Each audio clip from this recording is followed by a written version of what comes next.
जय जिनेन्द्र।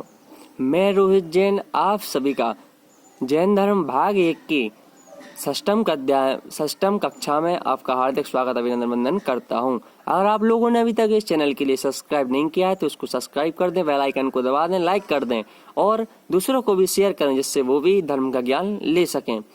चलिए, कल हमने देखा था कि पाठ 10 पाप के बारे में जाना था। एक बार रिवीजन कर लेते हैं। पाठ 5 पाप होते हैं: हिंसा, झूठ, चोरी, कुशील, परिग्रह। अब हम आज देखेंगे पाठ 11 अर्थात गति। गति कितनी होती हैं? गति 4 होती हैं। कौन कौन सी? नरक गति, त्र्यंच गति, मनुष्य गति और देव गति। अब सर्वप्रथम हम देखेंगे गति। गति किसे कहते हैं? तो गति नाम कर्म के उदय से प्राप्त होने वाली पर्याय को गति कहते हैं। अब गति नाम कर्म कैसा? के उदय में आने से, जिस प्रकार से हम अभी अच्छे कार्य कर रहे हैं तो हो सकता है हमारे लिए देव गति का बंध हो जाए, लेकिन बुरे कार्य कर रहे हैं तो उससे हमारे लिए त्रिंच गति का भी बंध हो सकता है, नरक गति का भी बंध हो सकता है। इस प्रकार से हमारे लिए क्या बंध हो जाते हैं। तो उस जो उदय से प्राप्त होने वाली अर्थात जो गति हमारे लिए क्या मिली है, उसका उदय हुआ, उसको क्या कहते हैं? गति नाम कर्म का उदय कहते हैं, उसे गति कहते हैं। गति 4 होती है: नरक गति, त्रिंच गति, मनुष्य गति और देव गति। सर्वप्रथम हम नरक गति के बारे में जानेंगे। अब नरक गति नाम कर्म के उदय से नरक में जन्म लेना नरक गति कहलाती है। किस प्रकार से? अब हमने कोई गलत कार्य किए थे तो हमारा जो बंध हो गया था, अब उसके उदय आने पर हमारा जन्म कहाँ पर हुआ? नरक में हुआ। तो जिसमें हम जन्म लेते हैं उस गति को क्या नरक गति कहते हैं। अब इससे प्राणी को नारकी का शरीर धारण करना पड़ता है। जब मनुष्य या पशु मरकर नरक में जन्म लेता है तब उसे नरक गति का होना कहते हैं। इन नरकों में जीव को दिन रात असह्य मतलब बहुत खराब ही दुख भोगना पड़ता है। बहुत आरंभ करने और बहुत परिग्रह रखने से नरकों में क्या जन्म होता है। नीचे पाताल लोक में 7 नरक हैं: धम्मा, वंसा, मेघा, अंजना, अरिष्टा, मघवा, मांगवी। एक बार फिर से धम्मा नरकों के नाम 7 के आप लोग लिख लें: धम्मा, वंसा, मेघा, अंजना, अरिष्टा, मघवा, माघवी।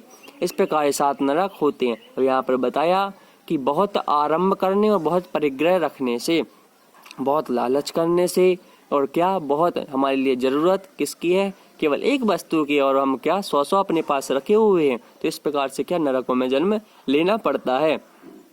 इससे प्राणी के लिए क्या वैक्रियक शरीर को धारण करना पड़ता है। और वैक्रियक शरीर कैसा रहता है? हम उसको कुछ भी बना सकते हैं, लेकिन नारकी केवल क्या हथियार के सामान ही केवल वैक्रियक शरीरों से बनाते हैं और एक दूसरे को क्या काटते रहते हैं। तो हमारे लिए उस नरक गति में जन्म नहीं लेना है तो शुभ कार्य कर दें। अगर आप लोगों के लिए और अच्छे से नरक गति के बारे में जानना हो तो छेड़ाला की प्रथम ढाल का स्वाध्याय आप वीडियो के माध्यम से डेली चल रहा है, उसमें आप लोग सभी लोग क्या देख सकते हैं कि वहाँ पर क्या क्या होता है। अब आगे त्रिंच गति का लक्षण।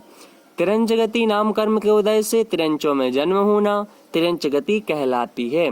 इससे प्राणी को घोड़ा, गाय, हाथी, विकलत्रय और स्थावर की पर्याय प्राप्त होती हैं। जब कोई जीव मरकर इन त्रिंचों में जन्म लेता है तब उसे त्रिंच गति का होना कहते हैं।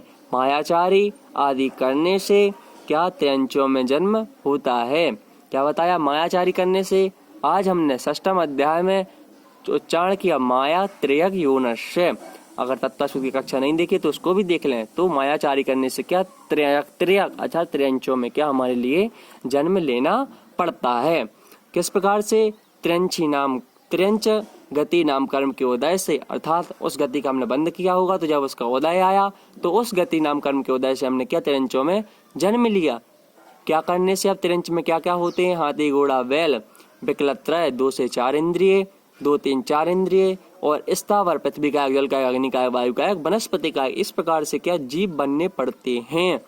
तो क्या जब कोई जीव मरकर इन त्रिंचों में जन्म लेता है तब उसे त्रिंच गति का होना कहते हैं। इसलिए हमारे लिए क्या त्रिंच गति में भी नहीं जाना है। अगर आप लोगों ने प्रथम ढाल की जो वीडियो चल रही हैं उनको नहीं देखा है तो अच्छे से देख लो वहाँ के दुख क्या क्या होते हैं, क्योंकि प्रथम ढाल में 4 गतियों के दुखों का वर्णन है। छेड़ाला की प्रथम ढाल में आप सभी लोग हर वीडियो को देखें, आपके लिए पता पड़ जाएगा कौन सी गति में कितने प्रकार के दुख और कैसे कैसे दुख होते हैं। चलिए आगे देखते हैं मनुष्य गति का लक्षण।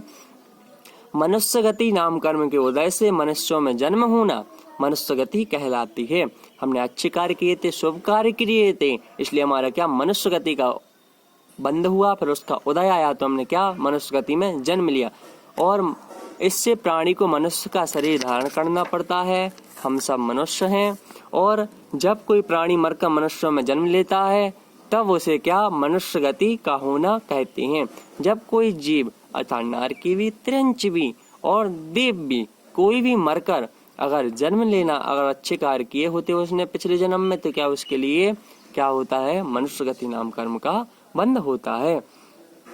अब थोड़ा आरंभ और थोड़ा परिज्ञा रखने से मनुष्य गति प्राप्त होती है। अभी हमने देखा थोड़ा आरंभ और थोड़ा परिज्ञा रखने से कौन सी गति का मनुष्य गति का, और ज्यादा रखने से कौन सी गति का बंध होता है हमारे लिए, यह होता है ज्यादा आरंभ और ज्यादा परिग्रह रखने से हमारे लिए कौन सी गति का होता है, नरक गति का क्या बंध होता है।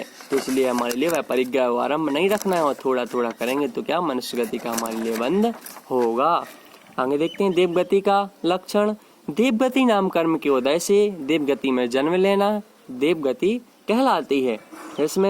इससे प्राणी को देव का शरीर धारण करना पड़ता है। इनका वैक्रियक शरीर होता है और इसमें बताया है वैक्रियक क्या कहलाता है कि एक बार अगर उस शरीर के टुकड़े टुकड़े भी हो जाए तो वह अपने आप ही जुड़ जाएगा। इस प्रकार से वैक्रियक शरीर की आयु भी ऐसी होती है जैसे कि 100 साल एक व्यक्ति की आयु है तो उसके लिए 100 साल ही जीना पड़ेगा।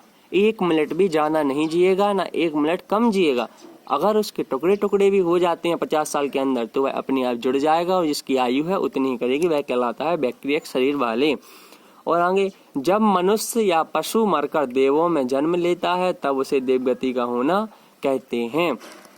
जो देवगति होते हैं वह देव लोग कभी भी मरकर कितने भी बुरे कार्य कर लें वह कभी भी मरकर वहां से नरक गति में नहीं जाते, या तो वह त्रियंच बनेंगे या मनुष्य गति में क्या जन्म लेंगे। इस प्रकार से देवगति स्वभाव की कोमलता, बालतव और धर्म सेवन आदि से देवगति प्राप्त होती है। इससे जीव को देव की पर्याय प्राप्त होती है। स्वभाव से कोमलता, हमारे अच्छे आचरण, हम सभी लोग अच्छे से रहें, सभी से क्या प्रेम भाव से रहें। और बालतव अर्थात अच्छे से, अभी बाल्यावस्था में है तो ब्रह्मचारी की तरह रहें, तप करें, स्वाध्याय करें, धर्म सेवन करें। धर्म का सेवन कैसे, जन्माणी आदि को पढ़ें, देवशास्त्र गुरु को जानें। और देवगति, इससे क्या होता है देवगति का प्राप्त का बंध होता है। हमारे जितने भी मुनि महाराज लोग हैं पंचम काल में मोक्ष तो नहीं है लेकिन वह क्या करते हैं देवगति का निरंतर बंध करते रहते हैं और इससे जीव को देवगति प्राप्त होती है। अब बिना गति का जीव कैसा रहता है, कौन कहलाता है, तो सिद्ध या मुक्त जीव किसी भी गति के जीव नहीं होते, क्योंकि गति की प्राप्ति कर्म के ही निमित्त से होती है और मुक्त जीव के कर्म नहीं होते। जो मुक्त जीव हैं सिद्ध परमेष्टि, उनके कर्म नहीं होते हैं, उन्होंने कर्म नष्ट कर दिए। हमारे कर्म हमेशा 24 घंटे में ऐसा 1 मिनट नहीं होता जिस समय हमारे लिए कर्म का बंध नहीं हो। वहाँ पर शुभ कर्म का ही बंध होता है और अशुभ कर्म का ही बंध होता रहता है। और हमने देखा था सिद्ध परमेष्टि जीव के 2 भेद देखे थे, संसारी जीव, मुक्त जीव। उस प्रकार से हमने पिछली कक्षाओं में इनके बारे में अच्छे से जाना था। चलिए अब गति की अपेक्षा इंद्रियां, तो कौन सी गति में कितनी कितनी इंद्रियां तक के जीव होते हैं इसके लिए बताते हैं। नारकी, देव और मनुष्य यह सब क्या पंचेंद्रिय होते हैं और त्रियंचों के यथायोग अर्थात केवल एक ही गति त्रियंच गति ऐसी है जिसमें 1 इंद्रिय, 2 इंद्रिय, 3 इंद्रिय, 4 इंद्रिय और 5 इंद्रिय जीव पाए जाते हैं। लेकिन नारकी, मनुष्य और देव गति के लोग सब क्या होते हैं 5 इंद्रिय ही होते हैं। अब गतियों में आवागमन, कौन सी गति में कौन सी गति में मरकर कौन सी गति में जाते हैं, कौन सी गति में मरकर कौन सी गति में नहीं जा पाते हैं। इस प्रकार से हम जानेंगे कि नरक गति से मरकर देव गति में जन्म नहीं होता है। जो नारकी है वह वहां से कितने भी अच्छे या कितने भी खराब पिछले जन्म के भी जितने भी कर्म अच्छे होंगे या बुरे होंगे तो वह डायरेक्ट मरकर क्या देव गति में जन्म नहीं ले सकता, वह त्रियंच या मनुष्य बन सकता है। अब देव गति से मरकर नरक गति में नहीं जा सकता और जो देव होंगे वह कितने भी खराब कार्य करें वह नरक गति में जन्म नहीं लेंगे, या तो वह मनुष्य बनेंगे या त्रियंच बनेंगे। अब नरक से मरकर नरक में और देव से मरकर देव में भी उत्पन्न नहीं होते। अब जो नारकी है उसने 1 जन्म नरक में बिता दिया तो वह वहां से मरकर फिर से नारकी नहीं बनेगा। और जो देव रहेगा उसने एक जन्म देवगति में जन्म लिया तो वहीं से मरकर वह पुनः देवगति को प्राप्त नहीं होगा। उसके लिए या तो त्र्यंच या मनुष्य गति अवश्य जाना पड़ेगा। और आगे देखते हैं, त्र्यंच व मनुष्य मरकर चारों गतियों में जा सकते हैं। हम सभी लोग और गाय बैल चिड़िया आदि जितने भी हम देखते हैं वह सब मरकर कौन सी चारों गतियों में जन्म ले सकते हैं। तो हमारे लिए कौन सी गति में जन्म लेना है अब हमारे ऊपर क्या डिपेंड करता है, निर्भर करता है। आगे देखें, सबसे अच्छी गति कौन सी कहलाती है?